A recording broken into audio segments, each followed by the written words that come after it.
Hello everyone, this is प्रशांत और आज मैं लेके आया हूँ आपके साथ एक बढ़िया अच्छी सी पीजीटी वाली नौकरी। जी हाँ, बात मतलब मैं आप तक एक इन्फॉर्मेशन पहुंचाने वाला हूँ। ओपीएससी यानी उड़ीसा पब्लिक सर्विस कमीशन ने एक नोटिफिकेशन इशू किया था कुछ दिनों पहले और वही नोटिफिकेशन के बारे में मैं आपसे डिस्कस करने वाला हूँ। 25वां नोटिफिकेशन था साल 2023-24 का, लेकिन साल 2023 की बात करें तो ये ओपीएससी के थ्रू आखिरी 2023 का आखिरी नोटिफिकेशन होने वाला है। फिलहाल ओपीएससी जो है वो लगभग 50 गवर्नमेंट हायर सेकेंडरी स्कूल्स और 106 अपग्रेडेड हायर सेकेंडरी स्कूल्स के लिए ये पीजीटीज की वैकेंसी लेके आया है under the department of school and maths education के लिए।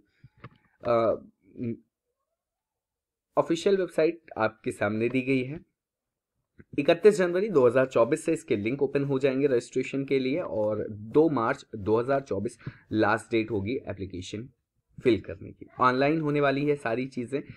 पीजीटी की वैकेंसी है, लेवल 10 की पोस्ट होने वाली है। अच्छी वैकेंसी है जिसका आप मौके का फ़ायदा उठा सकते हैं। कोई भी फीस नहीं है। सब्जेक्ट मैट्रिक्स के हिसाब से वैकेंसी डिटेल आपको यहाँ पर बता देते हैं। Anthropology, botany, commerce, chemistry, education, English, then after economy, geography, geology, Hindi, history, home science, logic, philosophy, mathematics, Odia, physics, political science, psychology, Sanskrit, sociology, statistics, zoology and Urdu. Highest number of post जो है वो English में और उर्दू में सबसे कम post है, जो कि एक पोस्ट रखी गई है अनरिजर्व के लिए। ठीक, पीडब्ल्यूडी और रिजर्व कैटेगरीज की मैट्रिक्स आपने देख ली होगी, मुझे ऐसी उम्मीद है। फिलहाल बात करते हैं कि आगे की चीज़ें क्या होने वाली हैं, एलिजिबिलिटी क्या होने वाली है। तो एज देख लेते हैं। एलिजिबिलिटी से पहले 21 साल मिनिमम एज है और 38 ईयर्स फ्रेशर कैंडिडेट्स के लिए मैक्सिमम एज का क्राइटेरिया दिया गया है। 2 जनवरी 1985 से लेकर के 1 जनवरी 2002 तक अगर आपके बीच मतलब इन डेट्स के बीच में कोई डेट ऑफ बर्थ है आपकी, then in that condition you can apply for the same post. बात करते हैं आगे की कि इसमें आगे चीज़ें क्या हैं। पीडब्ल्यूडी वगैरह का रिजर्वेशन आपने देख ही लिया है। एजुकेशनल क्वालिफिकेशन की बात करें ईक्यू की, तो ईक्यू में 3 चीज़ें आती हैं। पहली है मास्टर डिग्री होनी चाहिए। ऑफकोर्स मास्टर डिग्री कंपलसरी है पीजीटी के लिए। और एक अच्छी चीज़ है कि 55 की जगह इन्होंने 50% मार्क्स मांग लिए हैं, तो ये एक अच्छी चीज़ है। सेकेंड चीज़, बीएड मैंडेटरी कर दिया है। कुछ सब्जेक्ट के लिए मैंडेटरी है, सारे सब्जेक्ट के लिए मैंडेटरी नहीं है। मैं आपको बताऊंगा कि कौन कौन सब्जेक्ट के लिए मैंडेटरी नहीं है, लेकिन उससे पहले एक चीज़ जो है वो सारे सब्जेक्ट के लिए मैंडेटरी की है और वो है ये डिप्लोमा इन कंप्यूटर एप्लीकेशन। हालांकि यहाँ पे लिखा हुआ है desirable qualification subject to production of certificate, है ना। अगर आप सर्टिफिकेट का प्रोडक्शन आप एक वो क्या बोलते हैं उसको ना, अंडरटेकिंग दे सकते हैं कि हम विद इन 6 मंथ इस चीज़ को प्रोवाइड कर देंगे, तो please provide some time. Then in that condition कि शायद आपकी मेरिट और मार्क्स डिटेल अच्छे होने पर आपको परमिशन मिल जाए इस चीज़ की कि हाँ आप बाद में भी सबमिट कर सकते हैं।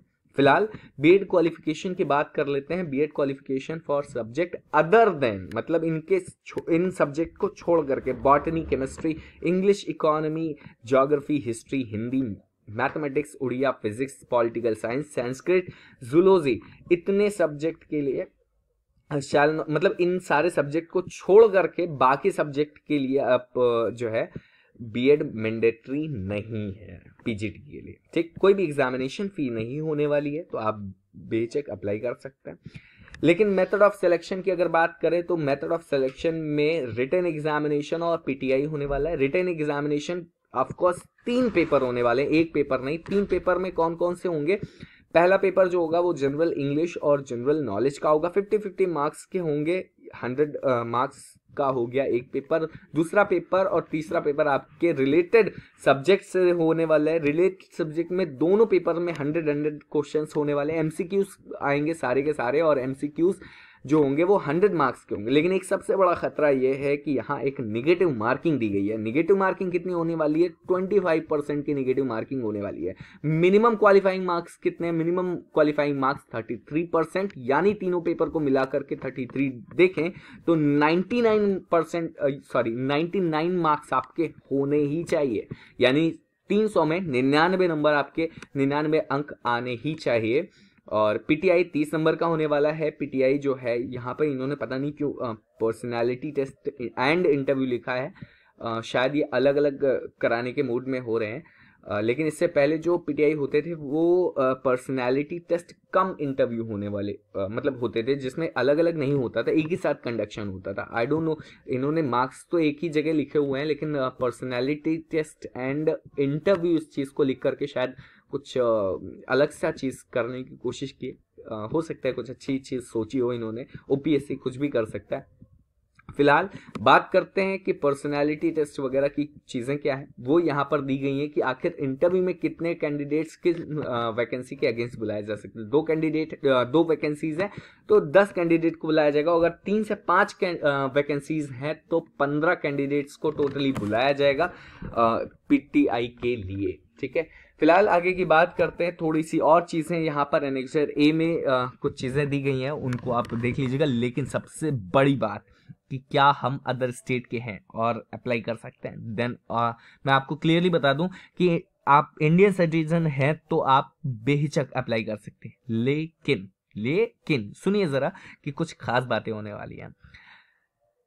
You should have to be qualified for reading, writing and speaking the Odia, but not just for formality. आपके पास एटलीस्ट कुछ चीजें होनी चाहिए। पहली चीज क्या है, पास्ड मिडिल स्कूल सर्टिफिकेट या middle school examination with Odia language as a subject, okay.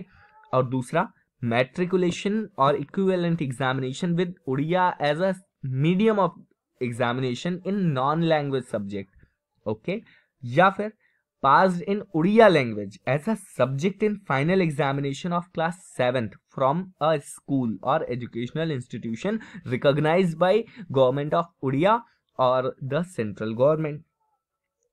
चौथी चीज ये है कि passed a test in Odia in middle English school standard conducted by the school and mass education department. तो अगर आपके पास इनमें से कोई एक चीज भी है तो आप अप्लाई कर सकते हैं। आप मेंटली और बॉडीली हेल्दी होने चाहिए, कोई प्रेशर, डिप्रेशन, इन सब चीज़ों से, एंग्जाइटी वगैरह से अलग होने चाहिए। बाकी चीज़ें, अगर आप जॉब में हैं तो अपीयर होने के लिए आपके पास एनओसी की ज़रूरत पड़ सकती है। फिलहाल कुछ बाकी चीज़ें दी गई हैं, उनको आप पढ़ लीजिएगा। कुछ चीज़ें, डॉक्यूमेंट की बात आती है तो डॉक्यूमेंट क्या क्या होने वाले, मैट्रिकुलेशन सर्टिफिकेट होना चाहिए, बैचलर डिग्री एंड सर्टिफिकेट होना चाहिए, दोनों लगेगा। Post graduation certificate, master degree कोई भी जो है आपके पास वो होनी चाहिए। हाँ, बीएड का सर्टिफिकेट और डिग्री दोनों चीज़ें लगने वाली हैं।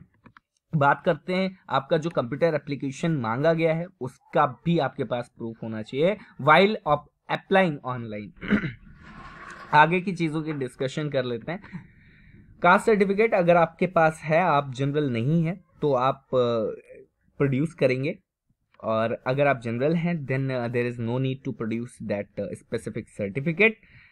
अगर आप एक्स सर्विसमैन हैं तो उसका भी आपको एक सर्टिफिकेट प्रूफ के तौर पे लाना होगा। स्पोर्ट्स पर्सन है देन उसका भी एक आईडी कार्ड आपको प्रोड्यूस करना होगा। और अगर कोई आपके पास identity card, Aadhaar card, PAN card, driving licence है तो उसको आप as an identity proof use कर सकते हैं। फिलहाल सिलेबस क्या होने वाला है, सिलेबस सारी चीज़ें दी गई हैं। सिलेबस आप देख लीजिए, इसी नोटिफिकेशन में दे दिया गया है। अगर आप देख लेते हैं तो मेरे हिसाब से बहुत ज़्यादा चेंज नहीं है। नेट का ही सिलेबस होने वाला है, टोटल नेट का सिलेबस दिया गया। इन डेप्थ इंफॉर्मेशन या इन डेप्थ स्टडी करके इस पूरे सिलेबस को बनाया गया है। मैं आपको दिखा देता हूँ एग्जाम्पल के तौर पे। यहाँ पे एक जो सिलेबस है वो पेपर 2 का सिलेबस होने वाला है, उसी का सिलेबस इन्होंने दिया है। एंथ्रोपोलॉजी देख लीजिए कितनी यूनिट्स है, आप वीडियो पॉज करके अपनी चीज़ों को पढ़ सकते हैं। यहाँ पर कुछ इस तरीके से 7 यूनिट गई हैं, कुल 8 यूनिट पेपर 1 में है। पेपर 2 के लिए भी अच्छी खासी तादाद में यहाँ पर 8 यूनिट्स दी गई हैं। है ना। तो ये पूरा मैंने देखा हुआ है, रिसर्च मेथोडोलॉजी से लेकर के इन डेप्थ इंफॉर्मेशन अगर आपको नहीं है तो शायद आप इसके लिए अप्लाई ना ही करें तो बेहतर है, लेकिन हाँ मेरे हिसाब से आपको अप्लाई जरूर करना चाहिए। फिलहाल अभी के लिए बस इतना, will meet for further things for the next time, till then thank you so much, bye bye, see you, take care, अपना ख्याल रखिएगा।